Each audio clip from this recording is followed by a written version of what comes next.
It was a jam-packed week in Texas Tech athletics. Let's talk about it right here on the Back to 12 podcast channel. Hey, how's it going, everybody? I'm RC Maxfield giving you the latest on Texas Tech athletics, and not just recapping football either. We'll talk about cross country, men's and women's in this, volleyball, soccer, and men's and women's golf. But first, let's talk about football because that is the biggest storyline currently on campus for Texas Tech athletics. Yesterday, Coach Joey McGuire in his press conference leading up to the Houston game said that Tyler Shough will likely miss the next 3 weeks, which means Donovan Smith is now QB1 for the Texas Tech Red Raiders. Joey McGuire did also mention that sophomore Baron Morton would have a package or two in the Houston game, meaning that he will be on the field. Joey McGuire has been adamant all offseason that he wants to put his best athletes on the field, and he feels like Baron Morton is one of them. Speaking of other injuries on the team for the Red Raiders, they have lost Cole Spencer, the Western Kentucky offensive lineman transfer for the entire season with a knee injury. But Joey McGuire did say that they have received a medical redshirt, and Cole Spencer will be back in the red and black next season. And that could be big. He's one of those guys that really fit in to Zach Kittley's offense and knew what was going on. Now, obviously, you need to figure out on the line what's going on in terms of depth and rotations, but it seems like they've known this for a while, considering Cole Spencer has not been available for fall camp. Now, let's jump around and see what else we've got going on in Texas Tech athletics. We're going to go all the way back to September 1st on Thursday, where the Red Raiders soccer team lost in Seattle against the University of Washington. They've stumbled out of the gate, have the Red Raiders, 1-2-1, technically 1-2-2, as they tied on Sunday in their game on the West Coast yet again against St. Mary's in this one. So again, Tom Stone, he knows how to coach. I'm not worried about it. Big 12 is one of the best conferences in America. The Red Raiders will come to perform in that conference. Now, moving on to Friday, September 2nd, and the women's golf team came in 6th out at Pebble Beach in California. That was obviously an all-weekend event, but started on Friday. They finished 6th out of 8. Now, volleyball, I'll tell you what, they've been on one to start this season. Unbelievable start for Coach Graystone and the Red Raider volleyball team, as they are 6-0 for the first time since 2014, and Reagan Cooper and Kenyon Sauer are the reason why, as they both recorded their 500th career kills over the weekend out in Athens, Georgia, where the Red Raider volleyball team went 3-0. Just a dominant start to the year, as Coach Tony Graystone has really turned the ship around for the Texas Tech volleyball team. I can remember when I was covering them, you could see the momentum start to change a little bit, and it takes a while to build that, especially from where they were in terms of bottom of the Big 12.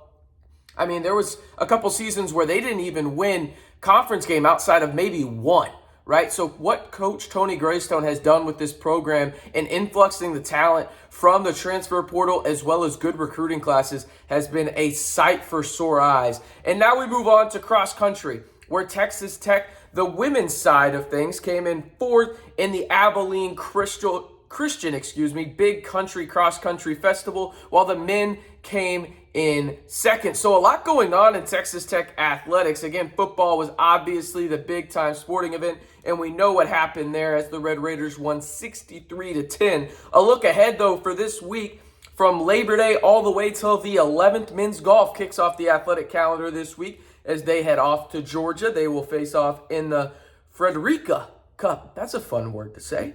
That will be hosted by Vanderbilt out there. And then women's soccer. There's only one soccer team on campus, RC. What are we doing? They play Houston on Thursday, so be sure to go support those ladies. If not, you can listen to it on KTXT 88.1 The Raider, or you can listen to the just really comforting tones of Jess Haxton over on the Big 12 ESPN Plus package. Now, on Friday, men's tennis heads to Midland to face off in the Midland UTR tournament. And then volleyball heads to Houston to face off in the Adidas Invitational. They will face off against Texas A&M Corpus Christi to start off there. And then they will face off against Brown on Saturday, with them finishing up on Sunday against, well, this will be fun, Rice, the host team. So there you go. Volleyball has a chance to go 9-0 and have one of the best starts in program history if they can win out next weekend. Now, again, football is going to be the main storyline on the channel this week. You think about it, you got a ranked team in the Houston Cougars coming in who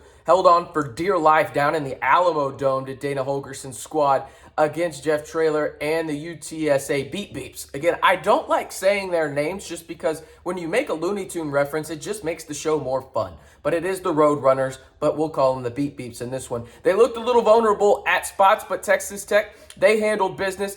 Did the Red Raiders against Murray State. Obviously a different level of competition, but you heard what Joey McGuire and what some of the coaching staff was saying that they need to do in terms of limiting the Cougars. And the one that really stood out to me was Tim DeRuyter in terms of the secondary. Obviously, he said that they did great in the second half, but also admitted that Murray State losing their starting quarterback probably had a little bit to do with it. DJ Williams missed a couple plays in the first half, but he commended the guys, especially on the defensive line, Bellotti, Tyree Wilson, Hutchings, as well as Bradford for their performance against Murray State, and said that, hey, you got to get to tune the Houston starting quarterback on Saturday if you want to continue to compete and really be 2-0 headed to Raleigh in week 3. But again, the major storyline in Texas Tech athletics right now is Tyler Shough will be evaluated on Wednesday. And as of right now, he is unlikely to play for the next 3 weeks. That marks him out for the Houston game this week. Obviously, the road trip and starting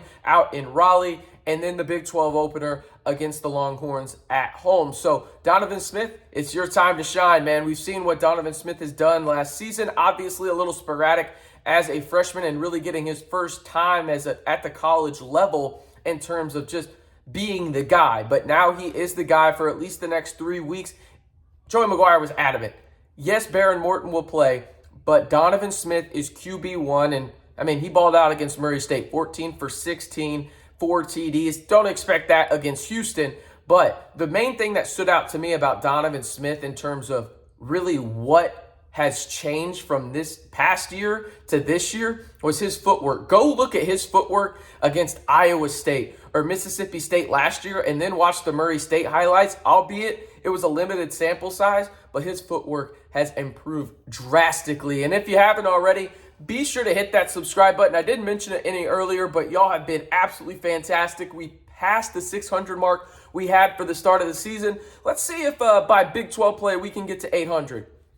I think that's a fair goal. And if you haven't already, be sure to follow me on Twitter at RCMB323. I'm doing Texas Tech post game where, hey, y'all can come and join me, have your opinions known. What surprised you? Maybe what do you think Texas Tech needs to be better at? Voice your opinion in those Twitter spaces. I'm doing it after every Texas Tech football game and men's basketball game this season. Again, Tyler Shough out at least 3 weeks. Cole Spencer, the WKU transfer, will be out for the season, but has already received a medical red shirt and will return to the Scarlet and Black next season. I'm RC Maxfield reminding you one more time, be sure to hit that big red button to stay in the know on Texas Tech athletics all year long right here on the Back to 12 podcast channel.